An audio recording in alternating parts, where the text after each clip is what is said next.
Hello guys, welcome to my YouTube channel. आज आमचे 100 subscriber पूर्ण झालेले आहेत. I am so happy. सर्वात अगोदर तुम्हा सर्वांना थँक्यू सो मच. आज 100 सबस्क्रायबर पूर्ण झाले आहेत. तुमच्या सर्वांच्या साथीने बिलियनही पूर्ण होतील अशी मला पूर्णपणे खात्री आहे. मग आमचा आजचा प्लॅन काहीसा असा होता, तो मी तुमच्यासोबत शेअर करत आहे. आज सकाळी मी ठरवलं होतं की रेग्युलर यूजसाठी मला काही ड्रेसेस हवे होते, ते घेण्यासाठी जायचं होतं. मग आम्ही दुपारी जेवण वगैरे केलं आणि मार्केटमध्ये जायला निघालो. मग मार्केटसाठी आम्ही हायवेवरून न जाता शेती हिरवळ आहे त्या रस्त्यावरून गेलो, कारण निसर्ग वातावरणात टू व्हीलरवरून जायला खूपच छान वाटतं. ही विदर्भातील तांदूळ पेरणी झाली आहे. विदर्भामध्ये याला धान असं म्हटलं जातं. अगदी सगळीकडे हिरवीगार अतिशय सुंदर दिसत होती. मग आम्ही कपडे घेण्यासाठी गेलो. 2-3 ड्रेस घेतले. मग आम्ही घरी आलो आणि थोड्या वेळ आराम केला. मग मी माझी बाकीची राहिलेली कामं करून घेतली. आम्हाला रात्री देवसाठी सायकल घेण्यासाठी जायचं होतं. मग आम्ही आज 100 सबस्क्रायबर पूर्ण झाले आहेत, त्यामुळे काहीतरी घेऊया म्हणून देवसाठी सायकल घेतली. आणि नंतर घरी मेनू ठरवला होता की आज स्पेशल काय बनवावं, तर लेमन राईस आणि सोया 65. लेमन राईस बनवण्यासाठी मी भात अगोदरच बनवून घेतला, कारण मार्केटमधून येईपर्यंत भात थंड होईल आणि मग पुढची तयारी पटकन होईल. लेमन राईससाठी कढईमध्ये तेल घातलं. जिरी, मोहरी, चणा डाळ, हिरवी मिरची आणि कढीपत्ता हे छान तेलामध्ये परतून घेतलं.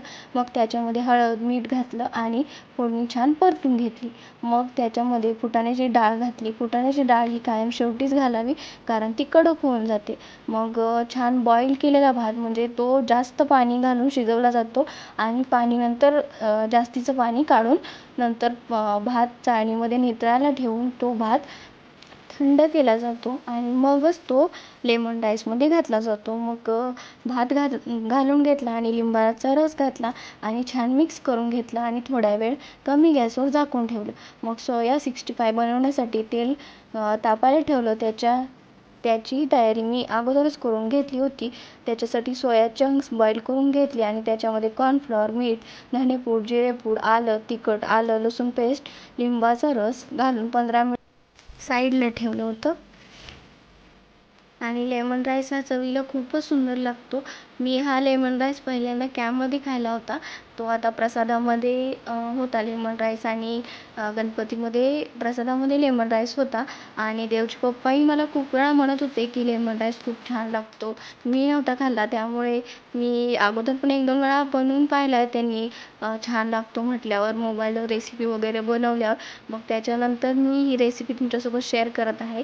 तुम्ही पण एकदा लेमन राईस नक्की बनवून बघा. लेमन राईस अतिशय चवीला सुंदर लागतो आणि त्याच्यामध्ये जास्त प्रमाणात लिंबू घातलं जातं, जे शरीरासाठी अतिशय चांगलं आहे.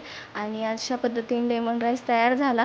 आणि मग मी सोया चंक्स तळण्यासाठी जे तेल गरम करायला ठेवलं होतं, त्याच्यामध्ये शेंगदाणे छान कुरकुरीत तळून घेतले आणि ते शेंगदाणे, काजू आणि सुक्या लाल मिरच्या हे छान तळून मी ते लेमन राईसमध्ये वरून घातले.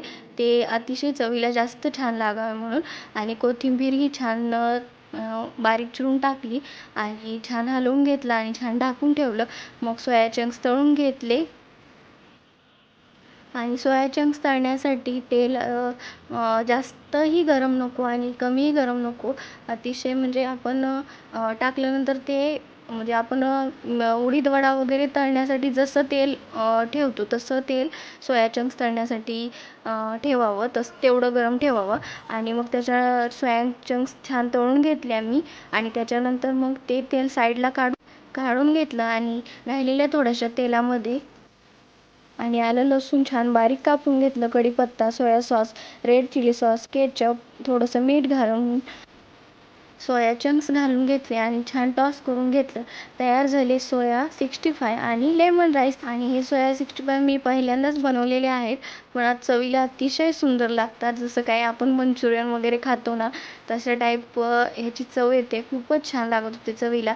मग आमचं 100 सबस्क्रायबर पूर्ण झाले आहेत, म्हणून आम्ही छोट्या प्रमाणात असं सेलिब्रेशन करत आहोत.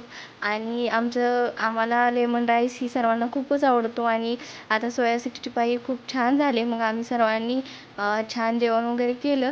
लेमन राईस सोया 65 हे कॉम्बिनेशन अतिशय छान झालं होतं. आमचं सेलिब्रेशन तर अतिशय छानच झालं आणि मग आम्ही सर्वांनी छान जेवण केलं. कसा वाटला व्हिडिओ हे मला कमेंटमध्ये सांगा आणि असेच छान छान ब्लॉग पाहण्यासाठी तयार राहा आणि तुम्हाला सर्वांना थँक्यू सो मच अजून एकदा आणि लाईक करा, शेअर करा आणि सबस्क्राईब करा. बाय.